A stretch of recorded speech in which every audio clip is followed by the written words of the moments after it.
Olá pessoal, esse daqui é o segundo vídeo que eu estou gravando sobre plano inclinado, tá?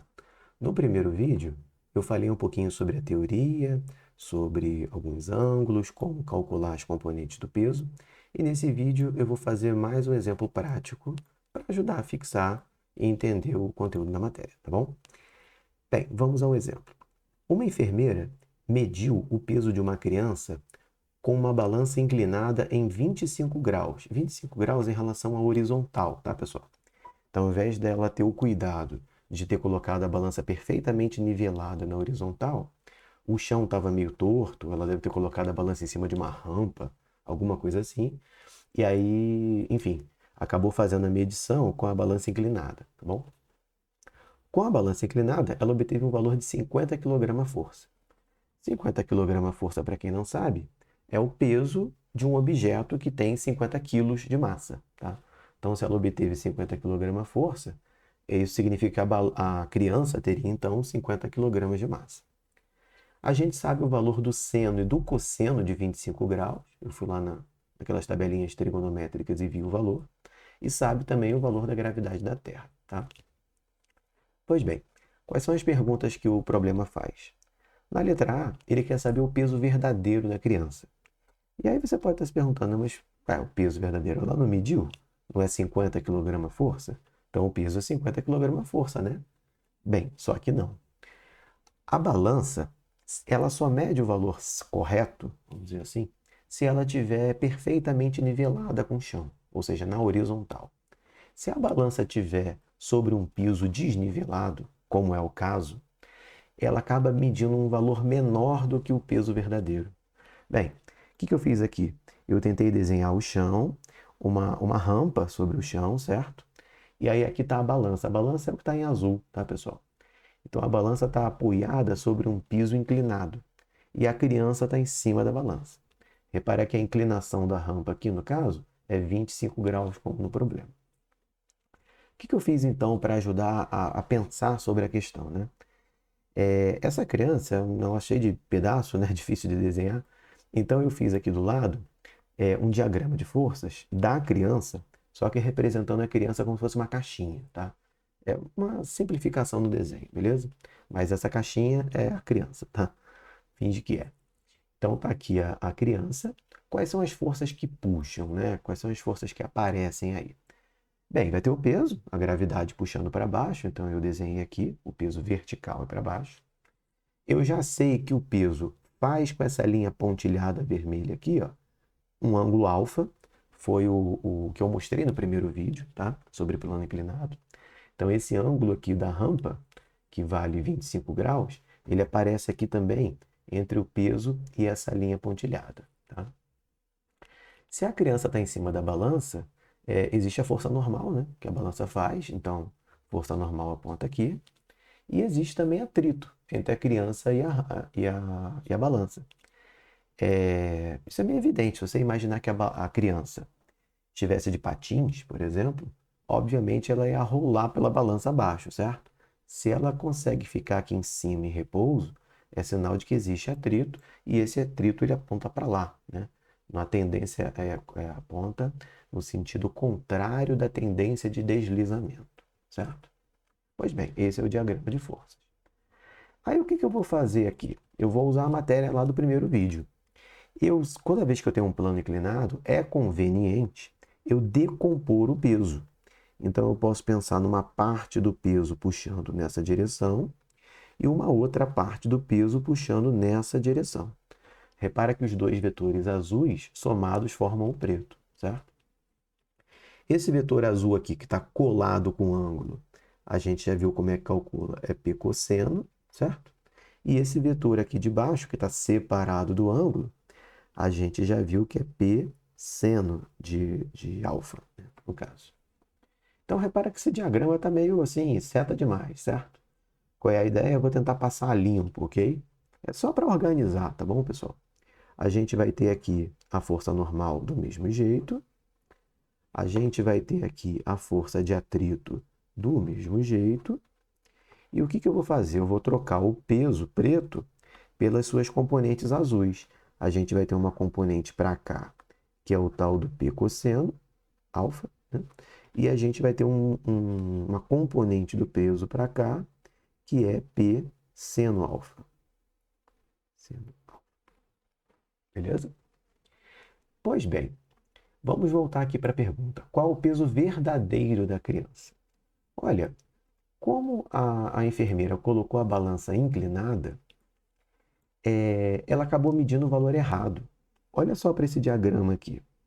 Apesar da gravidade puxar para baixo, quando a gente decompõe o peso dessa forma, como é que fica? Essa parcela aqui do peso, ela não comprime a balança. Ela faz só com que a criança queira deslizar para o lado, certo? Então ela não contribui para o valor que a balança irá marcar. A única coisa que pressiona a balança de fato, que aperta a balança para baixo, é essa componente P cosseno. Essa aqui, em cima da rampa, né, é a única que vai fazer a balança marcar alguma coisa, entendeu? Então, quando ela mede 55, ou melhor, quando ela mede 50 kg-força, ela está medindo, na verdade, essa componente, entendeu? Ela não está medindo o valor correto do peso da criança. E aí a pergunta é, tá, e como é que eu faço então para medir o valor correto? É relativamente simples. Se liga na solução. Vamos fazer aqui em preto. Letra A. Como que a gente mede o valor correto? P cosseno, que é essa componente aqui, né? É o que ela acabou medindo, certo? É o que de fato está pressionando a minha balança. E isso marcou o valor de 50 kg-força. Beleza? Se eu quero descobrir o valor correto, eu tenho que fazer o cálculo do peso. Então, o que eu faço? P é igual a 50. Esse cosseno de alfa, ele está aqui multiplicando o peso, certo? Então, passa para o outro lado dividindo, vai ficar aqui cosseno de alfa. Então, se eu fizer a divisão de 50 dividido pelo cosseno, pois bem, vou achar o valor correto do peso. 50, 50. O cosseno do ângulo, vamos por parte, né? O ângulo é 25 graus e o cosseno de 25 é 0,9, tá? Então, o meu cálculo aqui é 50 dividido por 0,9. Olha, eu confesso que eu já fiz isso na calculadora. Isso aqui vai dar 55,5 kg-força. Ou seja, essa criança tem um peso de 55,5 kg-força, que é equivalente, né? É um peso de uma pessoa que tem 55,5 kg, certo? De massa. Então, a massa da criança é 55,5 kg, beleza? Então, repara que tem uma diferença razoável, né? É a 10%, né? Isso, ou um pouquinho mais de 10%. Então, antes da gente medir o peso de qualquer coisa, a primeira providência é certificar de que a balança está realmente na horizontal, senão a gente mede o valor errado, tá? Segunda parte da pergunta é: qual o valor do atrito entre a criança e a balança durante a medição? Ora, bolas, quando a criança está parada aqui em cima, a força que impede ela de escorregar a balança abaixo é o atrito, certo? Quanto é que vale esse atrito? A resposta dessa pergunta, ela torna-se evidente quando a gente olha para esse diagrama. O que está impedindo a criança de escorregar para baixo aqui? O atrito. Quanto que é a força que puxa para baixo? É P seno. Então eu te pergunto, quanto que tem que valer o atrito para poder a criança ficar parada? Ora, bolas, o atrito tem que valer igual, certo? Tem que valer esse P seno. Então, como é que eu faço a letra B? A letra B é relativamente simples. A força de atrito, que eu vou representar pela letra A, o atrito, ele tem que ser igual a P vezes seno de alfa.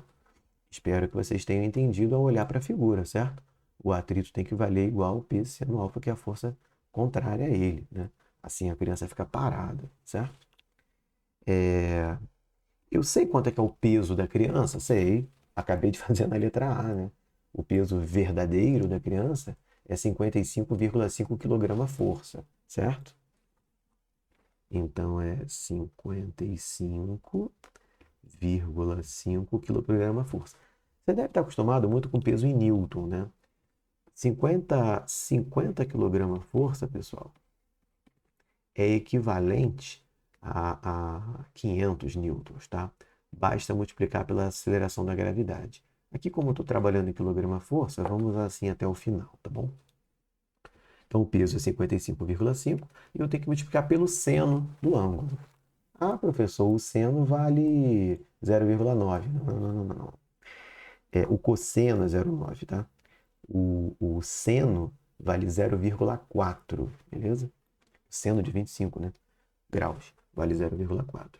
Então, aqui é vezes 0,4. Então, esse atrito, ele vai ser, portanto, deixa eu roubar aqui da calculadora rapidinho, vai dar 22,2 kgfm. Então, repara bem, a força de atrito entre a criança e o chão é uma força equivalente a 22 quilos. 22,2 o peso, né, de 22,2 quilos, certo? Então, é uma força bem razoável. A tendência da criança seria deslizá-la balança abaixo, né? Mas como tem atrito, segura. Tudo bem? Então, esse era o segundo exemplo que eu queria fazer com vocês. Espero que vocês tenham compreendido e a gente se vê nos próximos vídeos.